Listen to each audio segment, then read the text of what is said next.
The first of 7 Labour MPs suspended for voting against the party is to have its whip restored. I'm going to read into this exclusive from The Guardian, you guys. Let's go.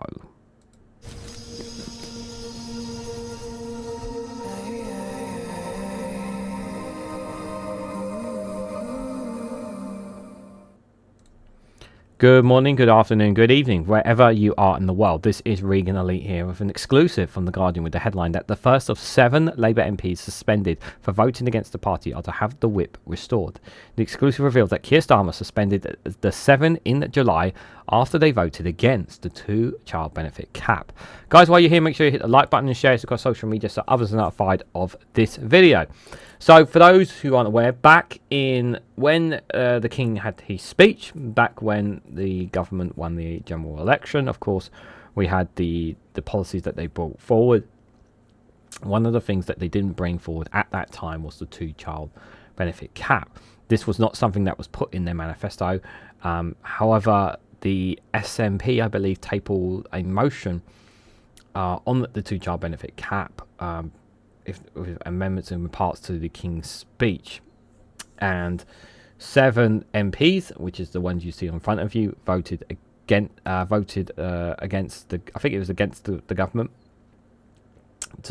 in favour of the King's speech bill because of from the King's speech, because basically 2-child benefit cap was not included. The 2-child benefit cap, they for the 2-child benefit cap, and the majority, I would say a lot of Labour MPs are for the 2-child benefit cap, and they did not in their good conscience wanted to vote for it. Unfortunately, we look now at that time. Now, I say this, at that time I said that my general consensus and belief is that they were going to remove the 2-child benefit cap at the budget. That was my general belief at the time. I said this in the videos, you can go back and look. That was my general consensus and belief. Looking back in hindsight, I would say these MPs did the right thing. They stood on the grounds of, by continuously having the 2-child benefit cap, we are still allowing hundreds of thousands of children who do not have access to basic needs as a direct result of this 2-child benefit cap. Many parents who many parents who just want to give their child the best possible future that they can, that just don't have the money insufficient to bring about the best futures that they can, are being held back by the 2-child benefit cap because of it restricts people having more than 2 children. It forces parents to say, if you have more than 2 children, it's coming out of your own pocket. It's not right in any way, shape or form. I don't agree with it. I think the cap should go. I disagree with most people who say it's actually a good thing, the 2-child benefit cap. No, it actually keeps people down. It keeps people in poverty as a result of it. And there is statistical data out there that has proven that it has been to do so. And regardless of what your feelings about any of the MPs that you see on your screen, they're against child poverty. And those who voted to keep the 2-child benefit cap are for child poverty. It's as simple as that. So the first of the 7 Labour MPs who were suspended for voting against the 2-child benefit cap are set to have the whip restored within days if they agree to avoid further rebellions in the future, The Guardian understands.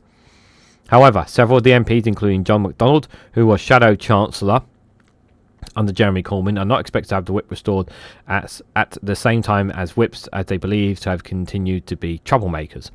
John McDonnell will not be a Labour MP again. I do not expect him to ever become a Labour MP again. He's too left-wing for their government. Keir Starmer suspended the 7 left-wingers in July after they supported an amendment to the flagship's King's speech to scrap the 2-child benefit cap, with Downing Street furious that they have voted against the platform that they were elected to deliver. McDonnell, along with Rebecca Long-Bailey, who stood against Starmer for the leadership in 2020, Apsana Begum, Richard Byrne, Ian Bale, Imran Hussain and Zarah Sultana, all lost the whip for 6 months, after which their suspensions were due to be reviewed. Labour's chief whip, Alan Campbell, has been suspended for the last few days, holding one-to-one discussions with the MPs, who have been sitting as independents in the Commons. Sources say they have been warned about their remission to the Labour fold was subject to good behaviour. One Labour source said decisions over their future of each within the party will be made separately. Several of them have been making it worse for themselves in recent weeks. Another senior minister insider said they won't get the whip back if they think they can behave themselves for 2 months and then start rebelling.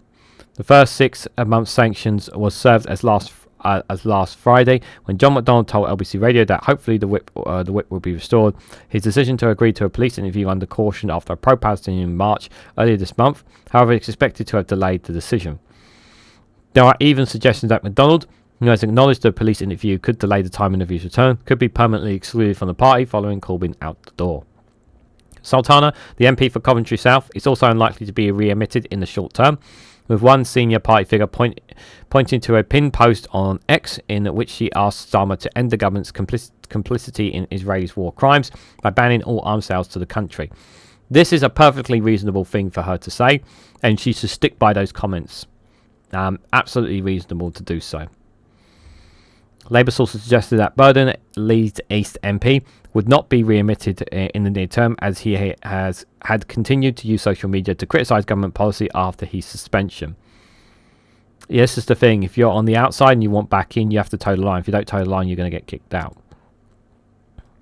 Long Bailey, the MP for Salford, who was previously sacked by Starmer as Shadow Education Secretary, is expected to be among the first to return to the fold, as she has kept a low profile since her suspension, along with Byrne, the MP for Liverpool West Derby. Labour insiders regarded the rebellion against the King's Speech as a serious breach, suggesting at the time that the vote on the government's legislative programme was regarded as a vote of confidence in the new administration. A party source said that Burton, McDonnell and Sultana were seen as antagonisers since they have broken their agreement to vote with the government, and have also criticised policy, including on arms exports to Israel and scrapping the winter fuel allowance.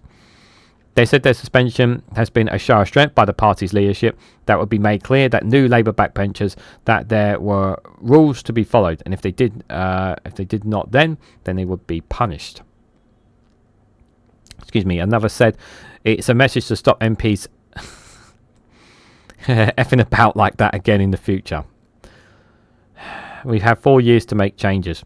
There are various ways to make your voices heard and signal your frustration with certain decisions. A Labour veteran criticised the controlled frequency of the operation, arguing that the government should be able to show that it was a broad church, especially given the number of voters who backed independents and the Greens.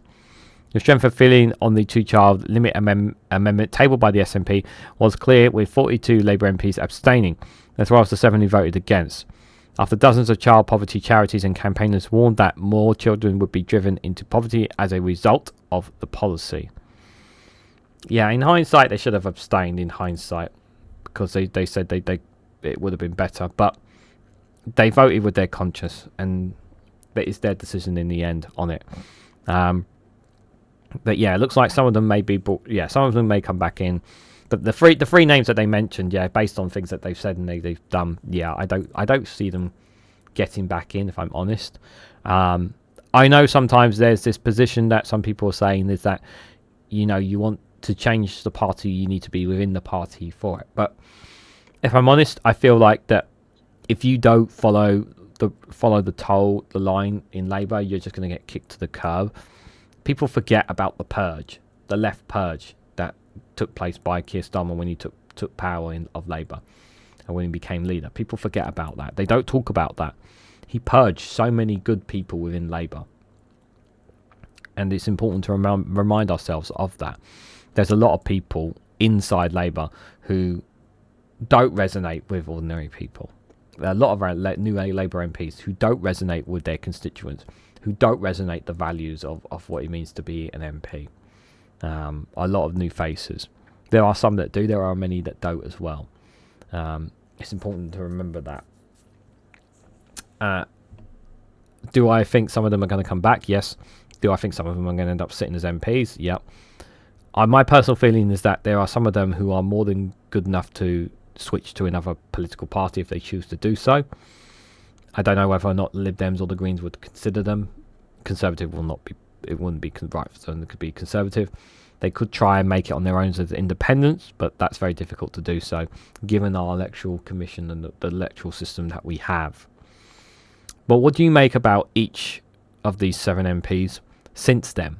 Do you think that they will all get restored? Do you think some will? Do you expect some of them never to be? I don't think John McDonnell will ever be a Labour MP again. I could be wrong, but what do you guys think about this story?